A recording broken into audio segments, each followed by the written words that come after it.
Hello everyone, welcome to another exciting video. My name is Jasbir and I help you heal, rise, and live more soul aligned. Today we're going to be talking about another Dustana house, the most feared house in astrology, the 8th house. We're going to be going a little bit into the unknown.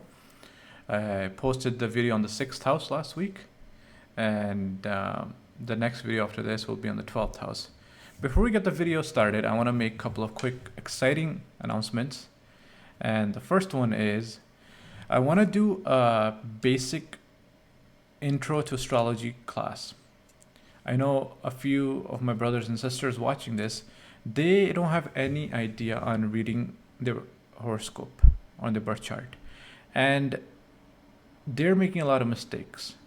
It's going to be introduction to astrology on what the planets are and what the houses are and how to read those houses. So you at least get an idea of which planets are sitting where. I'm not going to be taking advanced questions. You're more than welcome to sit in it if you already know a little bit. And it's going to be held either on November 15th, 2025 or November 16th, 2025. It is free of charge and it's going to be held over Zoom. And it's going to be held regardless if we have 2 people, 5 people, 10 people sign up, no problem. Come on in. It'll be in English. My email is always below in the description box, so feel free to send me your contact information so I can send you the Zoom link. And again, November 15th or 16th, it's going to be in the morning as per Toronto time, Toronto, Canada. So you can compare your time zone and see what time it falls in. And email me and I'll be happy to add you to the list. Again, it's free of charge. The second big announcement is we're going to be starting, along with all the astrology videos and giving out knowledge, we're going to be slowly putting out Ketu podcasts now. I encourage you, not only Ketu, but I encourage you watching behind the camera to come and share your Dasha experience. Doesn't matter if you're in Ketu, Rahu, Mercury, Mars, what did it teach you? If you're confident, come with the camera on. I'll record you. If you're shy, we can do the camera off. What message do you want to give to the world from your dasha? I'm going to be posting the first one towards end of the week. But first, I have to put the 12th house video for you guys. And then the first video is ready to go. It's on Ketu Mahadasha. And the individual is sharing their personal journey and how the Mahadasha went, what they learned. And it actually relates to our 6th house video, so it's going to be very exciting on healing and how they heal their chronic illness through some of the changes they made in their life. So that's the second announcement, that Ketu podcasts are going to be coming soon on this channel. And the third most exciting announcement, I'll be starting to go live soon. We're almost at 2,000 family members, so thank you for everyone who subscribed. And maybe next week or the following week, I'll learn how to set up the cameras and so forth to go live so I can answer your questions for free online. And stay tuned for that. I'll be sending out information in the further videos when I am ready to go. It'll be either on a Saturday or a Sunday when everybody's off from work. And so those are 3 announcements. Intro course happening on November 15th and 16th. Ketu podcast coming out soon. If you want to share your story to the world, please reach out. And I'll be going live soon online so I can answer your quick questions. So let's get started with today's video. 8th house. The most feared house in astrology, in my opinion. The house that astrologers use to scare you that Dasha of the 8th house is coming or something bad is going to happen because the 8th house is activated. Let me tell you, those 3 houses, they're not bad. Take a deep breath. 6th house humbles your physical body. 6th house wants to teach you that you can heal your physical body through discipline and routine. I have a detailed video posted last week. Go check it out. Chronic illness like eczema, PCOD, like blood pressure, all these medical conditions can be cured. I've talked about in the 6th house. So 6th house humbles the physical body. 8th house humbles your ego. 8th house governs transformation. Transformation of what? Your personal identity, yourself, and your ego. This is where you have to be ready to let go of the old belief systems, old patterns, old family patterns, ancestral patterns that you've been carrying, that it's finally time to let go all the burdens and merge out and come out new. The weight of these burdens can create a stagnant energy in your body so heavy that eventually it might lead to surgery. Hence why the 8th house governs surgery in different parts of your body. I'm going to talk about that in this video. And lastly, the 12th house humbles your soul. So 6th house goes after your body, 8th house goes after your ego, and the 12th house goes after your soul. Now, before going into the medical conditions and the whole occult concept behind the 8th house, let's go over it again. I mentioned the 6th house, but for someone who's watching this video for the first time, when does your 8th house truly get activated? There's different layers. It's not only when a planet in the 8th house is sitting and their dasha comes, that's when it's going to activate it. Yes, but that's only one of the times. So first is when, for example, you have Mars in the 8th house and your Mars dasha is coming. That's when 8th house will be activated.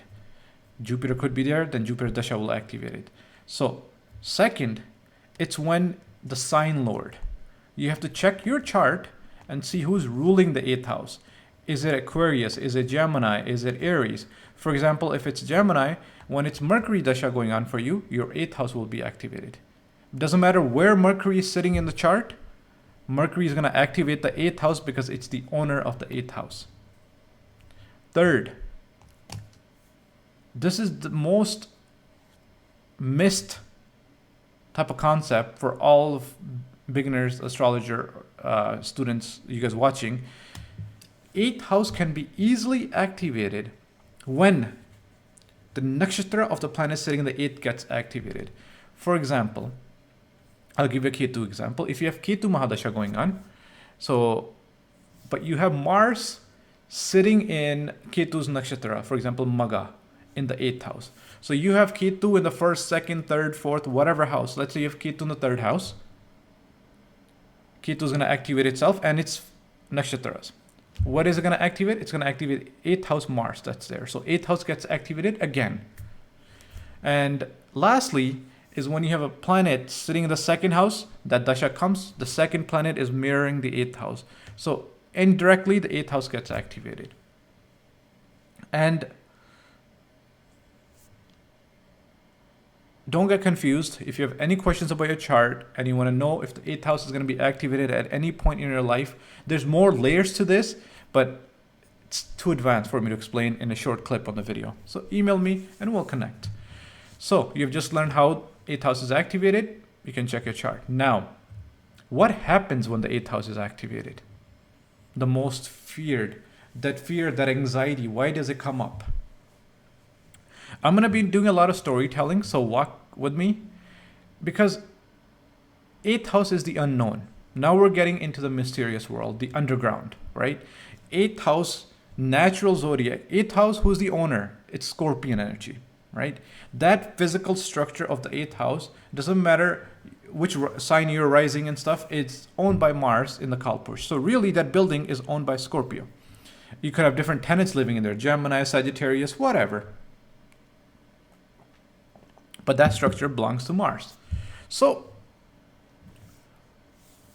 when we start talking into the 8th house or it gets activated, it creates some big transformational events in our life. Why? Because they want to change us for the better. Now it depends on you. If your ego is still holding on to the old identity that wants to be stripped away, the old personality, or are you willing to accept the change? Before talking about this, let's go into spirituality here a little bit. Let's go into the occult. Let's go into the astrology, the hidden powers that are here. I want to give one message to every single one of you who's watching, who's interested in doing astrology, who is an astrologer, or someone who wants to practice tarot, or any of the occults, or anything that wants to learn. Please do not try to walk this path alone. Do not just start practicing astrology without having a proper guide or a guru or someone that can guide you and teach you.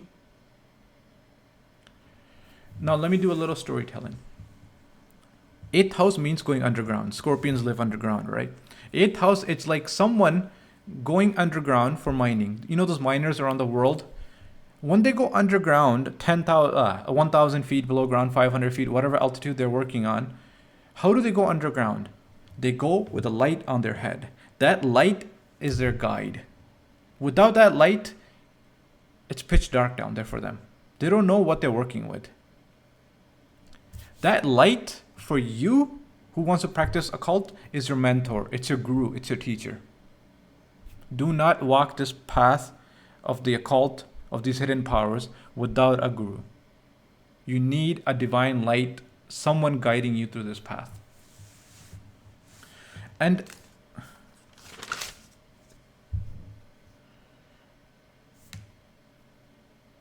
what happens when you finally let go of all your ego, all the weight? There's a saying in English. When the student is ready, when the disciple is ready, the master appears.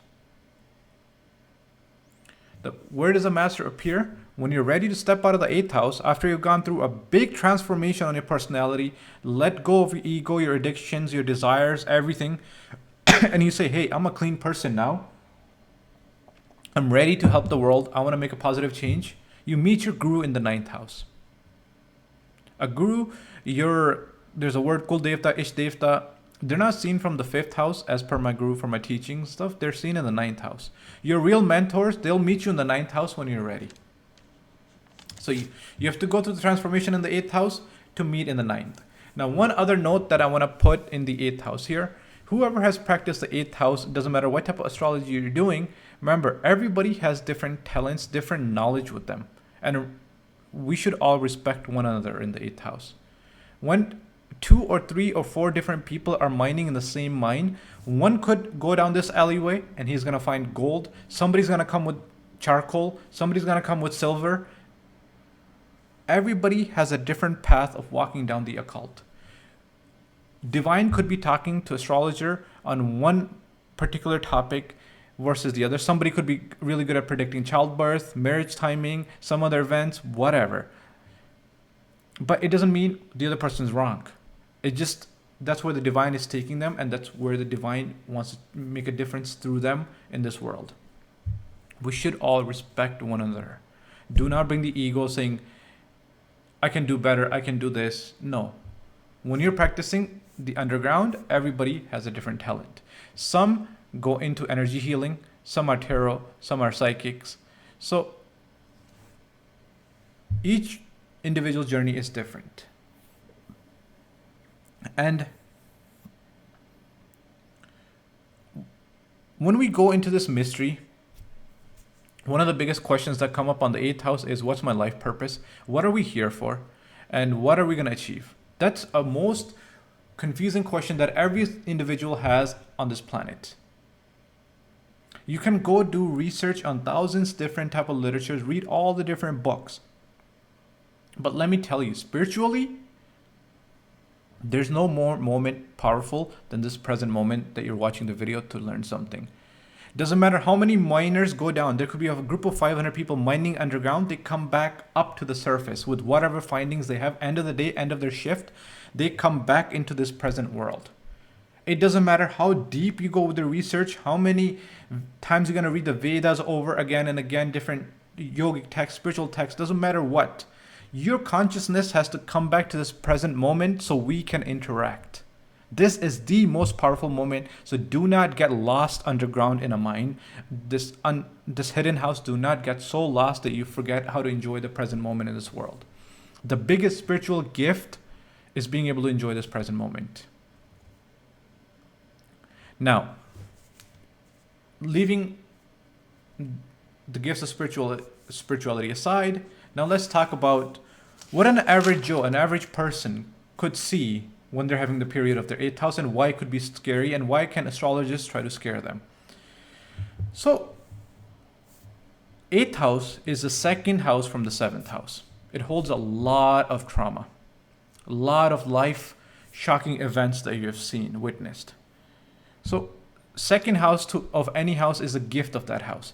The gift of the 7th house is the 8th house that are stored there. Now, what kind of gift are these? They're not pleasant. They're pain. They're traumatic. They are life-altering events. And how do these happen? They happen as a result of us interacting with other people. Interaction is seen in the seventh house. Seventh house are not only marriage or your husband or wife partnership, it's also the people that you deal with every day for business, every day outside of your body. Anyone that you interact with is seen from the seventh house. Now, how do those interactions go? The outcome ends up in the eighth house, a positive one or a negative one. To give an example, when we interact with somebody out there and they enter our body, they can abuse us mentally, leaving us with a mental shock. They can abuse us emotionally. They can abuse us physically. Why? Because we chose to make a phone call with somebody else, or we stopped on the street or park or talked to a stranger. Or even a colleague, anybody you interacted with. That interaction went so far that they crossed our boundaries and it left us in a traumatic shock. A friend who you thought was a safe friend from the opposite same gender, it doesn't matter, and they crossed your boundaries.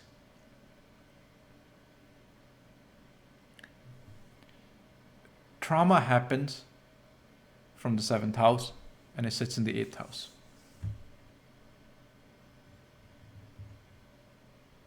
There's a lot more depth to eighth house than just trauma. It's the rising of Kundalini. When that storm rises, it rises like a tornado. It's going to bring up all the pain, the trauma, the bad stuff you have witnessed, experienced, seen in your life, and it wants to bring it up like a tornado and throw it out of your body. When that house gets activated and this tornado is going on, find a therapist. Astrologer is not going to help you in the eighth house. I am sorry. We can guide you as far as telling you that your eighth house is active now, and we cannot help you any more further after that.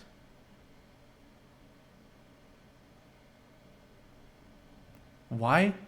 Because most of the time, sexual trauma is stored in the eighth house. As a side note, parents, if you have kids and they have any planets in the eighth house, please do not let them go for sleepovers. Who knows what kind of secrets they would have to keep for the rest of their life. Eighth house is the house of secrecy, right? The moment you see a planet in the eighth, be careful who you're interacting with. I hope nobody has to witness that. For those who have, they know how painful it is to carry this for the rest of their life. You shouldn't have to carry it. You should seek help.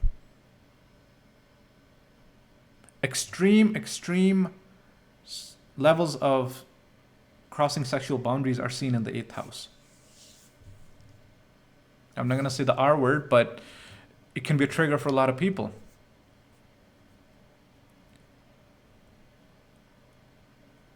So it's better before the dasha of the eighth house comes and it wants to throw out all these things. Don't hold on to that energy. Having to see one of your parents go, even both of them, in car or sudden shock, it leaves you in mental shock. Having to see these life-changing events right in front of your eyes, that shock, that vibration resonates in your body and it sits in there. What happens when energy sits? It's sitting somewhere. It collects. I'm going to talk about how you heal that, but when it starts collecting, okay? You might not know it now. You might not know in 10 years, but in 40 years, let's say if you saw something shocking, you witnessed something, trauma in your teens, and by the time you're 40 and 50, that energy is going to turn so toxic, you might need kidney transplant. You might have a limb cut off, and hence why the eighth house leads to surgery. It's this old stagnant energy that you're holding on to.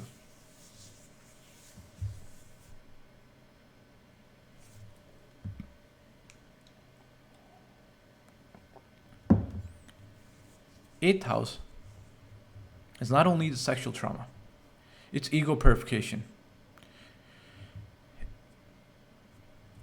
When that Kundalini rises, it's asking you, are you ready to let go of your old belief, conditioning? Are you ready to become a new you? because your ego still wants to grip onto who you were. When your ego is gripping, that's anxiety, that's resistance. Your ego wants to change. Why is anxiety seen from the 8th house? Because something, some force is trying to change you for the better. Let it. Don't resist change. When that change is happening, there's a lot of fear going on. Don't be afraid. Give in. Give in to the change.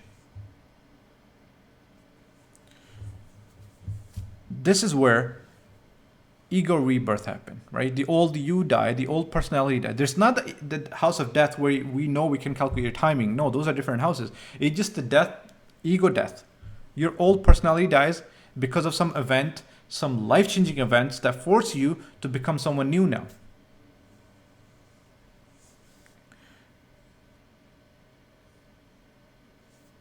Now, how do we go about the cure for the 8th house? I have one simple principle in astrology. The cure lies within the problem itself. What was a problem here? You dealt with some people, interacted with them that left you very, very shocked, traumatic in life. But now the cure is also in the 7th house. The cure is seen 12 houses away from any house. The cure for the 9th is in the 8th. The cure for the 10th is in the 9th. So the cure for your physical body is in the 12th. I'll talk about that later. So the cure for the 8th house is in the 7th house. You have to go back to the 7th house now for cure and medication. Remember, if there's a problem, the solution is also in the problem. There's no gemstones. I said in my last videos too. I'm a big advocate for no gemstones, no mantras, yes, but not a specific type of paying somebody to be able to find solutions. No, the solution for this, I'll say it again, is not with astrologers. It's with more licensed, certified professionals. Energy workers coming from the 12th house, spiritually, for soul level. That's my next video. But in this case, you need to develop trustworthy partnerships to heal from the 8th house events that have left you in trauma. What kind of events? You got in a partnership that left you mentally, physically in a very abusive state. You're in the 8th house, right? Now you got to go back to the 7th house and find a therapist, interact with somebody, someone you can trust, someone you can talk to and get those problems out of you. You got to form those psychologist type of relationships to be able to heal. Therapists, psychologists, counselors. They're the ones that can get you out of the 8th house situations. Some people, like for example, if you're telling me your life events or something about the 8th house and you tell me about a very disturbing sexual event that had happened in your life, right? And it's quite triggering you. I am not licensed to be able to understand how to deal with such trauma. I'm not. So I will always point you to other professionals. 8th house also deals with inheritance, right? Wills, estates. How do you know your 8th house is bad? Can you have a healthy conversation with your family, your siblings, your elders to say, hey dad, who's getting what in the will? Is there a healthy conversation happening in your family or not? Is there even a conversation happening about the will in your family or not? I've seen some very, very good families that prepare their wills ahead of time in a very healthy manner. And yet there's some that are fighting. They're fighting in courts about this situation. So who gets involved? Mediators, 7th house people again, to help calm the situation. Ancestral baggage is seen in the 8th house. You have to work with therapists to get rid of that. Energy works, release, shadow. Work has to be done. Journaling helps you get rid of it. Now, shadow work is not easy. It cannot be done in one call, one consultation. No. Whatever unspoken feelings and words you're holding on to is going to sit somewhere in your body and eventually lead to a surgery. So do not keep stored energy inside. How something made you feel, speak about it. Why do you think the divine has blessed us with a beautiful union of a marriage, given us a partner? So you can talk about your feelings end of the day with them, sit down with them and tell them everything that has happened in your life, your day, your goods, your bads. Hopefully they will understand you. If not understand, they will listen to you. They're there for you. Put everything out there for them. They want to listen to you. That's one person in the world. They will listen to you no matter what. That's the beauty of the healing powers from the 7 that comes. There's other people that have used you, mistreated you, this and that. Tell them about it. Heal from it. You could have had bad vibes around intimacy, let's say, for example.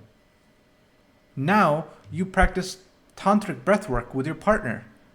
Hold the arms, hold the hands. Sync your breathing together so you feel more grounded and present. Next year, I'm hoping to get my certification done in tantric work. But do practice it with your partner. Your partner is one free counselor or one free therapist that the world has provided, that God has provided you with, so you can heal. Open up how others are treating you in the 8th house, what suffering you're carrying. Release it. Let it go. That scorpion venom, 8th house, can be healed with only one planet. Libra. Venus. That brings a healthy balance. Venus can calm this intensity of the 8th house. Art, joy, music, beauty. That helps lighten up the heaviness of the 8th house sometimes. Along with all the other remedies that I've just mentioned. So don't fear when the 8th house is here. It's here to change you. It's here to purify your ego. It's here to change you for the better, for you to let go of your old conditioning, old belief systems in your families.